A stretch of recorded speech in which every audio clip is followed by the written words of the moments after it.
Hello everyone, welcome to M S maths. Electromagnetic induction जो हमारा topic चल रहा है उसमें हमने फैराडे लॉ और लेंज लॉ हमने कंप्लीट कर लिया है। Now we will discuss about self induction. Coil जो होती है जिसमें इंडक्टेंस होता है, उस इंडक्टेंस में सेल्फ इंडक्शन कैसे होता है हम उसकी बात इसमें करेंगे। तो जैसा कि हम लेंज लॉ देखते हैं, जो लेंज लॉ है जो लेंज जो कहते हैं हमको, उस लेंज लॉ के अगर हम अकॉर्डिंग बात करते हैं तो जो इंड्यूस्ड करंट है, इंड्यूस्ड करंट उन कारणों का विरोध करता है, इंड्यूस्ड करंट उन कारणों का विरोध करता है जिनसे उसकी उत्पत्ति हुई है, जिनसे उसकी उत्पत्ति हुई है। कैसे? जैसा कि हमारा जो जो प्रीवियस वीडियो है वो आप देख सकते हैं, उनमें मैंने पूरा एक्सप्लेन करके बताया है, लेकिन फिर भी मैं यहाँ बताता हूँ कि मैग्नेट जब कॉइल के पास जाती है तो पहले तो वह जैसे मैं यहाँ पे लेता हूँ, एन लेता हूँ और इधर भी जो है वो एस, इधर एस हो जाएगा। कॉइल मान लेते हैं, इधर कोई कॉइल है और जो है उसमें जो इंड्यूस्ड करंट है वो फ्लो होता है तो ये एन बन जाता है और इसमें क्या हो जाता है, रिपल्सन हो जाता है। तो ये इस टाइप की कुछ कंडीशंस यहाँ पे बनती है। तो इन कंडीशंस को हम यहाँ पे देखते हुए जो लेंज लॉ है उसका यूज़ करते हुए हम एक यहाँ पे एक सर्किट डायग्राम बनाते हैं और उसके अकॉर्डिंग समझाते हैं कि जो सेल्फ इंडक्शन है वो क्या होता है। तो सबसे पहले एक सर्किट डायग्राम हम यहाँ पे बना लेते हैं और वो सर्किट डायग्राम कुछ इस टाइप से होगा।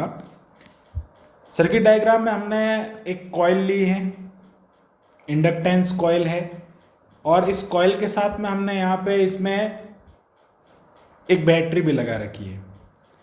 ये बैटरी इधर प्लस है, इधर माइनस है, ये ई हो जाएगा। और हमने यहाँ पे एक स्विच भी लगाया है इसमें, और वो स्विच हो जाएगा यहाँ पे ये के, इसको हम कह देते हैं स्विच को। अब इसमें जब हम इसको ऑन करते हैं, जब हमने स्विच को ऑन किया यहाँ से, ये यहाँ से स्विच ऑन हो जाता है तो इसमें करंट इस टाइप से फ्लो होती है। अब करंट इसमें फ्लो होती है और इसमें क्या होता है कि ईएमएफ प्रोड्यूस होता है। यहाँ से ईएमएफ, इलेक्ट्रोमोटिव फोर्स प्रोड्यूस होता है। क्यों होता है?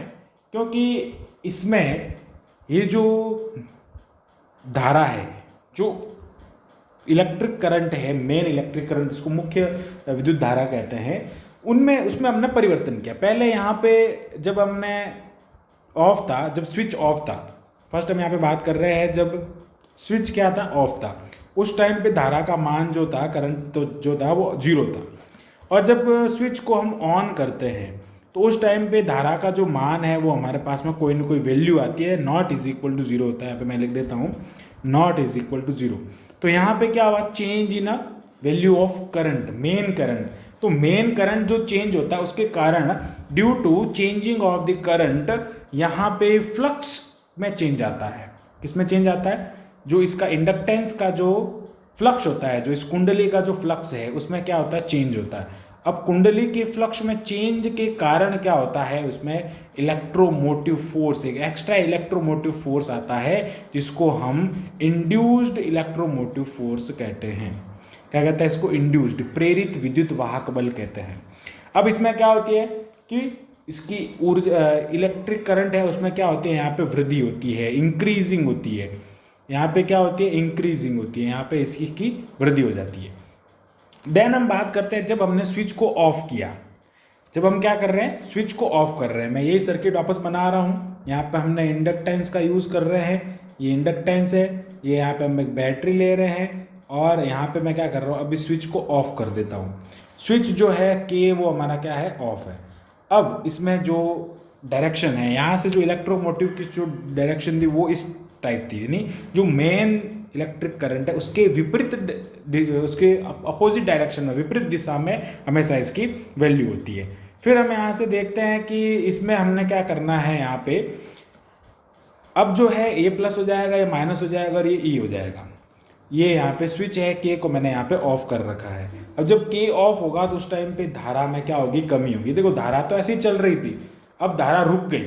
जब धारा रुक गई है, जब हमने इसको बंद कर रखा है स्विच को और धारा रुक गई है, उस टाइम पर हम यहाँ से क्या करते हैं कि जो ईएमएफ जो प्रोड्यूस्ड हो रहा है उसकी डायरेक्शन चेंज हो जाती है।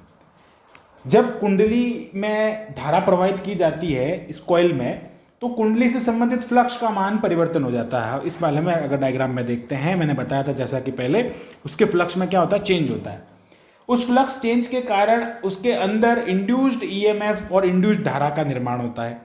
एक और धारा इसमें बनती है, इंड्यूस्ड ईएमएफ भी होता है और एक और इलेक्ट्रिक करंट एक्स्ट्रा इसमें इलेक्ट्रिक करंट आता है, जिसके कारण क्या होता है, उसके इलेक्ट्रिक करंट में क्या होता है, इंक्रीज होता है, वो इलेक्ट्रिक करंट उसमें वृद्धि होती है। तो मेन जो इसका रीजन है वो क्या हो जाएगा, यहाँ पे इलेक्ट्रिक करंट बन रहा है और उसकी इंक्रीजिंग का यहाँ पे रीजन क्या हो जाएगा, ये तो यहाँ पे डिक्रीज हो रहा है, यहाँ पे क्या हो रहा है, धारा में कमी आ रही है, डिक्रीज हो रहा है। क्यों हो रहा है, क्योंकि यहाँ पे जो है वो बाहर की जो धारा है उसको बंद कर दिया गया है, परिपथ बंद है। परिपथ जब बंद होगा तो उसमें ओनली ऑन ईएमएफ होगा, उसमें करंट नहीं होगा। देन बात करते हैं यहाँ पे इस कंडीशन में, जब हम इसको ऑन कर देंगे उस टाइम पे क्या होगा, इसमें जो करंट होगा फ्लो, वो करंट पेयर होगा, वो करंट का पेयर होगा। यहाँ पे क्या होगा, this is the current pair. Why this is the current pair, why is this current pair, current pair क्यों होता है, इसका रीजन ये है कि एक तो इसमें मेन करंट आ रहा है, मेन करंट जो कि यहाँ पे इस वाले करंट से मिल रहा है। सेकंड, यहाँ पे इंड्यूस्ड करंट भी बन रहा है। अब इसमें ना एक चीज़ ध्यान रखना, ये डायरेक्शन इस तरफ नहीं होगी, ये डायरेक्शन किस तरफ हो जाएगी, इधर हो जाएगी जब हम स्विच को ऑन करते हैं। अब इसमें क्या हो रहा है, इंड्यूस्ड यहाँ पे करंट का बन रहा है। तो यहाँ पे जो मेन जो आई दिख रहा है आपको, इस आई में असल में ये करंट पेयर है, main current and induced current, इसलिए यहाँ पे इस कंडीशन में है वो इंक्रीजिंग हो रही है करंट की। देन हम यहाँ पे बात करते हैं आगे, ये हमने पढ़ लिया था। इस अब देखो सेल्फ इंडक्शन क्यों है, खुद का खुद में ही इस जो ये जो सर्किट दिख रहा है, इस सर्किट के इसमें अगर मैं इसकी जो करंट है उसमें चेंज करता हूँ, इस सर्किट की करंट के कारण ही, ड्यू टू दिस सर्किट, इस पर्टिकुलर खुद के सर्किट के कारण उसके फ्लक्स में परिवर्तन होता है और उस फ्लक्स में परिवर्तन के कारण ईएमएफ बन रहा है, और वो ईएमएफ भी उसी सर्किट में बन रहा है जिसकी सर्किट की यहाँ पे इलेक्ट्रिसिटी जो है वो चेंज हो रही है, इलेक्ट्रिक करंट जो है वो चेंज हो रहा है। इसीलिए इसको कहते हैं सेल्फ इंडक्शन, खुद का खुद में ही चेंज हो रहा है। उन दोनों का मतलब रीजन भी वही है और काम भी उसी में हो रहा है। अब हम क्या करेंगे, यहाँ पे जो सेल्फ इंडक्शन का जो कॉफिशिएंट होता है उसके बारे में बात करेंगे, और सेल्फ इंडक्शन कॉफिशिएंट क्या होता है उसको भी हम समझेंगे और उसकी अलग अलग डेफिनेशन पढ़ेंगे।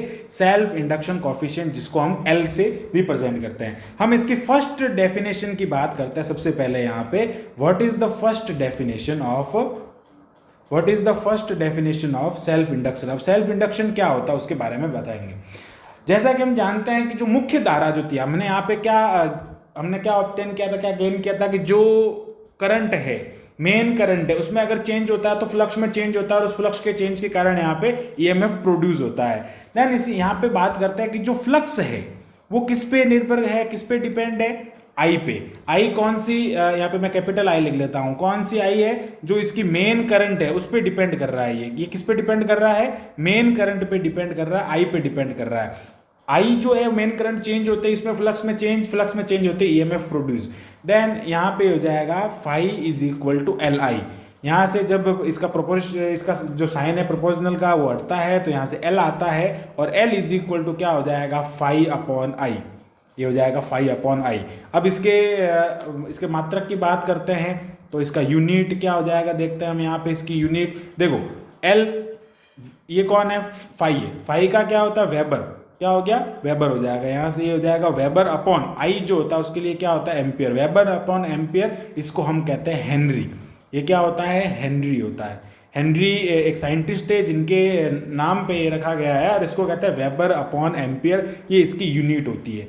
इंपॉर्टेंट थिंग है, यूनिट होती है। अब इसकी डेफिनेशन की बात करते हैं। देखो मैं अगर क्या करता हूँ, यहाँ से एक स्पेशल केस लगाता हूँ यहाँ पे, और उसमें हम क्या करेंगे कि जो आई है, आई की वैल्यू को मैं यहाँ पे 1 पुट कर दूंगा।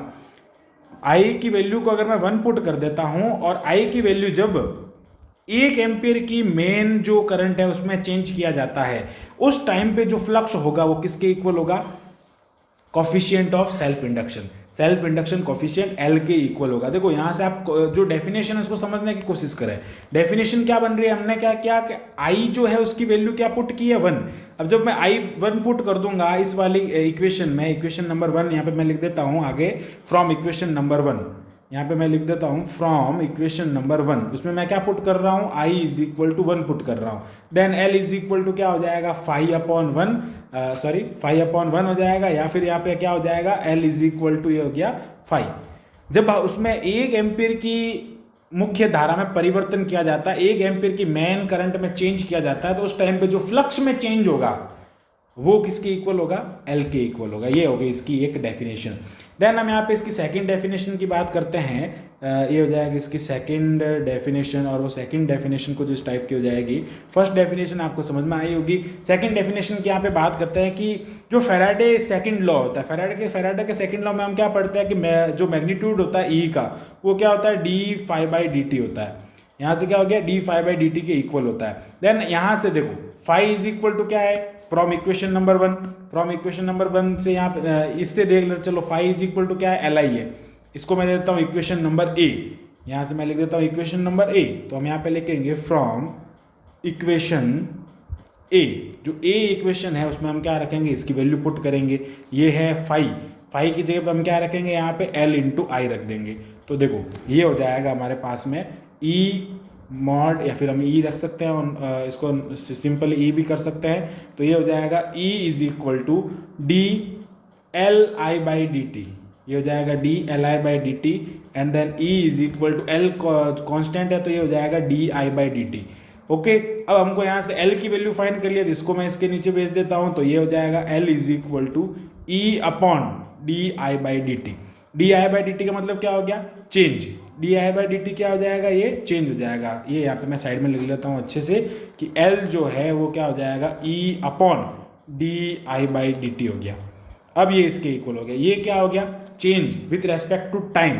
करंट में चेंज हो रहा है टाइम के रेस्पेक्ट में। अब अगर करंट के रेस्पेक्ट में टाइम के रेस्पेक्ट में करंट का अगर 1 एम्पियर का चेंज होता है, यानी 1 सेकंड में, देखो 1 सेकंड में 1 एम्पियर की धारा उसमें प्रवाहित हो रही है। 1 सेकंड में, देखो यहाँ पे कंडीशन ध्यान में रखना, 1 सेकंड में 1 एम्पियर की अगर धारा प्रवाहित हो रही है तो उस टाइम पे क्या हो जाएगा, L इज इक्वल टू ई हो जाएगा। उसमें जो EMF प्रोड्यूस हो रहा है उसके इक्वल कौन होगा, जो हमारा कॉफिशिएंट है वो उसके इक्वल हो जाएगा। This is the most important, सबसे इंपॉर्टेंट यहाँ पे यही होता है कि जो अपॉन में है, जो डिनोमिनेटर में है उसको आप क्या करो 1 कर दो। D I by D t का हम क्या ले रहे हैं यहाँ पे, D I by D T जो है वो क्या हो जाएगा 1 हो जाएगा। D I by D T 1 होने का मतलब क्या हो गया कि 1 सेकंड में 1 एम्पियर की धारा में चेंज हो रहा है। 1 सेकंड में 1 एम्पियर की धारा में यहाँ पे क्या हो रहा है, चेंज हो रहा है। उसको हम किससे रिप्रेजेंट करते हैं, D I by D T से। D I by D T हमने 1 पुट कर दिया, इसकी वैल्यू क्या हो जाएगी, D I by D T की जब 1 सेकंड में 1 एम्पियर की धारा में परिवर्तन होगा तो उसको 1 के इक्वल हो जाएगा। ये हो जाएगा हमारा यहाँ पे L इज इक्वल टू ई। तो L की परिभाषा क्या हो जाएगी कि जब 1 सेकंड में 1 एम्पियर की धारा प्रवाहित होगी तो उस टाइम पे जो इलेक्ट्रोमोटिव फोर्स के इक्वल जो भी फिजिकल क्वांटिटी होगी उसको हम सेल्फ इंडक्शन कॉफिशिएंट कहेंगे। ओके, यहाँ पे हमने 2 डेफिनेशन पढ़ी थी। एक डेफिनेशन हो जाएगी ये फाई के इक्वल होता है जब उसमें 1 एम्पियर की धारा प्रवाहित, 1 एम्पियर की धारा में चेंज होता है जो मुख्य धारा है उसमें। देन हम यहाँ पे बात करते हैं, सेकंड हमने यहाँ पे पढ़ा था कि सेकंड हम यहाँ पे पढ़ रहे हैं कि 1 सेकंड में 1 एम्पियर की धारा में अगर चेंज किया जाता है उस टाइम पे उसके इलेक्ट्रोमोटिव फोर्स के इक्वल होगा उसका इंडक्टेंस, जो इसका कहते हैं जो सेल्फ इंडक्शन होगा L। अब यहाँ पे हम इसके कुछ यूनिट्स की बात कर लेते हैं। जैसे हम इसका एक बार यूनिट में जो रिलेशन है उसको पढ़ लेते हैं। यूनिट के रिलेशन जो है वो बहुत इंपॉर्टेंट होते हैं एग्जाम पॉइंट ऑफ व्यू और न्यूमेरिकल पॉइंट ऑफ व्यू से। तो सबसे पहले हम देख लेते हैं कि 1 हेनरी जो है इसका एक यूनिट होता है और वो बनता है 1 वोल्ट से।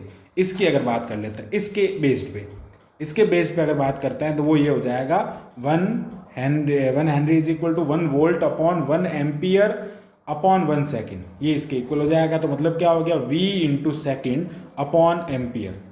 तो यहाँ पे V into second, volt into second जो होता है वो वेबर के इक्वल होता है, तो ये भी क्या हो जाएगा, वेबर अपॉन क्या हो गया, एम्पियर। देखो ये कंडीशन यहाँ पे आ रही थी, वेबर अपॉन एम्पियर, हमने यहाँ पे यूनिट पढ़ा, ये भी क्या आ रहा है, वेबर अपॉन एम्पियर आ रहा है, यहाँ पे भी क्या आ रहा है, वेबर अपॉन एम्पियर, मतलब यूनिट वही है, बस इसका हमने नाम रखा है हेनरी, हमने इसका एक नाम दिया है हेनरी, जो कि वैज्ञानिक जोसेफ हेनरी के नेम पे हमने इसको रखा है।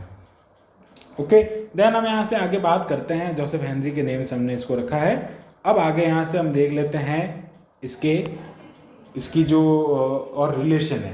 अब यहाँ से और रिलेशन में आगे हम यहाँ पे देख लेंगे कि जो इसकी वीमा होती है, डायमेंशन फार्मूला होता है, L इज इक्वल टू, उसको भी मैं लिख लेता हूँ, वैसे डायमेंशन फार्मूला यहाँ पे बनाने के लिए मैं यहाँ पे पूरा डिराइव नहीं करूँगा, सीधा ही लिख लेता हूँ। डायमेंशन फार्मूला वो होता है M1 L2 T-2 A-2, ये इस टाइप का होता है। इसमें जो वेबर होता है उसका लिख सकते हैं, फिर उसमें आप क्या कर सकते हैं, एम्पियर को उसमें से माइनस कर सकते हैं, ये हो जाएगा इसका डायमेंशन फार्मूला L के लिए, इसका डायमेंशन फार्मूला।